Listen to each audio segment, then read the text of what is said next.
quelle est l'histoire de la musculation? Alors aujourd'hui, je vais vous raconter l'histoire de la musculation. Ça veut dire que d'où vient la musculation. Comme tout sport, sport boo gis am na origine. Par exemple, quand on parle de football, xel yëpp day dem ci Brésil. Quand on parle par exemple baseball, xel yëpp day dem ci Amérique. Quand on parle de rugby, xel yëpp day dem ci Amérique aussi. Maintenant, quand on parle de la musculation, donc ñëpp day taxaw di xoolee. Donc d'où vient la musculation? Quelle est son origine? Donc avant de débuter la vidéo, je vous dis bonjour pour les gens qui regardent la vidéo.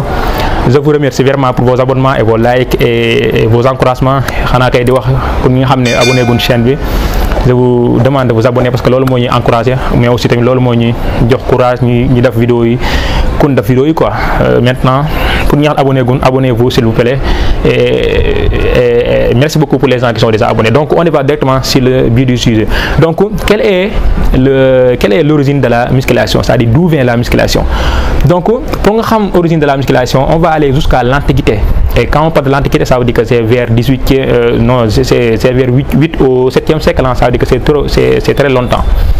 Donc il y avait un lutteur grec qu'on appelait Milo de Goroton. Oui, ils appelaient Milo de Goroton. Moom nag daa amoon habitude de porter benn veau.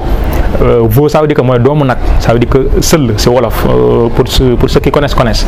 Maintenant moom nag daa amoon habitude de porter veau, mais je ne sais pas, peut-être que da ko porter parce que les lutteurs aiment ça quoi, il aime porter tout ce qui est lourd. Peut-être que moom nag daa amoon habitude de porter, mais daa amoon habitude daal di porter benn veau.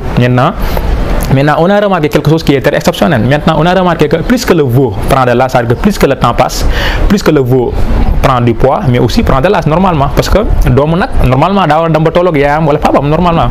Maintenant yëkkati am nag ku nekk xam ne ne ça veut dire que loolu yombut. Donc on a remarqué que plus que le veau prend du poids avec l'âge, maintenant on a remarqué que le corps de Milo s'adapte avec ce poids là. Ça veut dire que plus que veau bi di gën a ngande di jël poids, plus que Milo aussi développe une masse musculaire qui lui permet de s'adapter avec le poids de ce veau là. Maintenant on a demandé une question. Maintenant quelle est la source qui fait ça? Maintenant c'est ça qu'on a découvert, ce qu'on appelle le principe de la musculation, qu'on appelle le principe du surcharge progressif.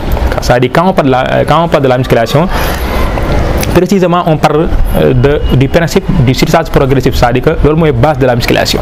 Maintenant c'est là-bas qu'on a dit que donc d'accord, donc quand on utilise quelque chose qui est très lourd, c'est-à-dire quand l'homme soulève quelque chose qui est très lourd, ou bien il tire quelque chose qui est très lourd, son corps s'adapte en fonction de ce poids-là. Ça veut dire que son corps développe une masse musculaire pour pouvoir supporter ce poids-là. Donc c'est là-bas qu'on a découvert cette magnifique discipline qu'on appelle le culturisme ou bien la musculation. Donc c'est là-bas que tout a commencé quoi. Maintenant c'est là-bas qu'on a remarqué que maintenant le veau prend de l'âge, naturellement son poids augmente, mais aussi Milo aussi développe une masse musculaire qui lui permet d'adapter, c'est-à-dire de supporter ce poids-là. Maintenant on a dit que donc quand on utilise quelque chose qui est lourd, c'est-à-dire quand on soulève quelque chose qui est lourd ou bien quand on tire quelque chose qui est très lourd, notre corps s'adapte. Ça veut dire qu'il s'adapte en développant une masse musculaire ou bien c'est-à-dire en augmentant sa volume pour pouvoir supporter ce qu'il a, c'est-à-dire ce poids-là qu'on lui impose. Donc c'est par là que la musculation est née. Donc c'est par là que cette magnifique discipline, cette magnifique vraiment, c'est-à-dire que exemple de vivre ou bien cette magnifique vraiment, c'est-à-dire que toutes les choses qu'on peut lui qualifier quoi, c'est là-bas qu'il est né. Maintenant c'est là-bas qu'on a commencé maintenant à créer c'est-à-dire que c'est là-bas qu'on a inspiré pour créer des machines. Maintenant d'abord c'est ça pour nga xam ne histoire bi c'est vrai, c'est-à-dire que tu n'as qu'à regarder la musculation. La musculation c'est quoi? C'est le surcharge progressif. Toutes les machines sont comme ça. Les machines c'est des machines qui lui permettent d'augmenter les poids ou bien de soulever des poids. Même la musculation, quand tu utilises un poids, ça veut dire que tu n'augmentes pas le poids, ça veut dire à la longue tu vas stagner, ça veut dire que tes muscles arrêtent de se grossir. Donc la musculation c'est le surcharge progressif, c'est-à-dire tout le temps da nga war a augmenter sa charge bi.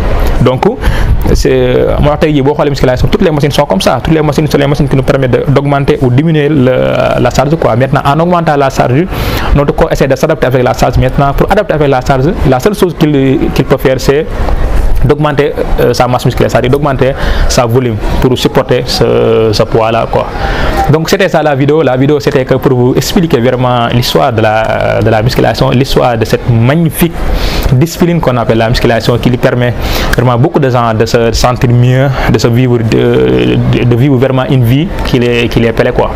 Donc c'était ça la vidéo. N'hésitez pas à me dire vos suggestions dans les commentaires et nous on se dit bye, à la prochaine. N'hésitez pas, faites-le un point, c'est tout. Ciao et à la prochaine.